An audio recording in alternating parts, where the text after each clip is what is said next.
Alright, hey guys, um, welcome to my next video. So this video is gonna be me trying to put some kind of overhead shelvings for the garage. It's pretty much gonna go from that corner all the way to this little notch right here. So the reason why I want to put a garage up, the shelves up on the garage is, as you can see here, I have a 2-car garage. It's a lot bigger than the old house, but I also lose out on the shed, on 2 sheds that we had in the back of the old house.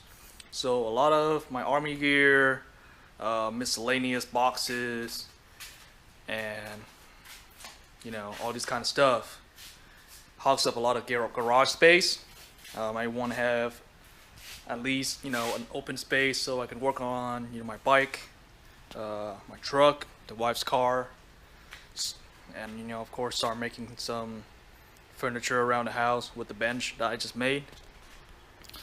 So it'd be really useful to build a shelf and put all that stuff right there onto the shelf. I'm probably gonna break this video down into 2 parts.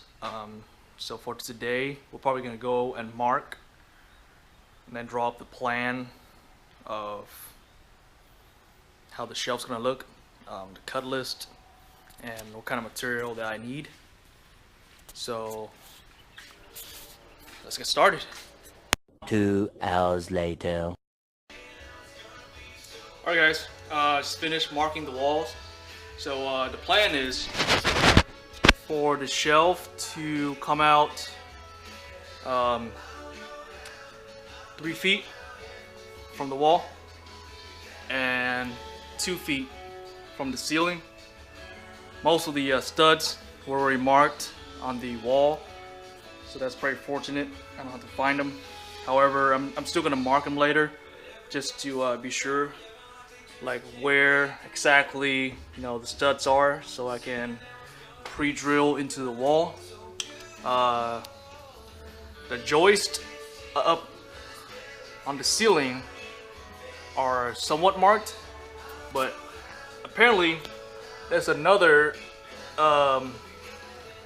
horizontal joist that goes this way that was unmarked. I double checked with my stud finder, and it was indeed a joist that goes this way, so that's good.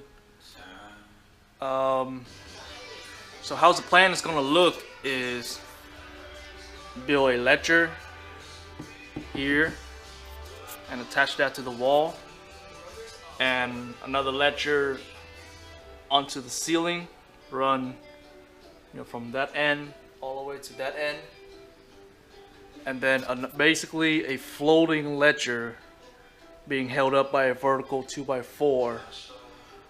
Basically gonna be here all the way to the wall, and then a plywood gonna sit on top of the 2 ledgers with a 2x4 support on the bottom.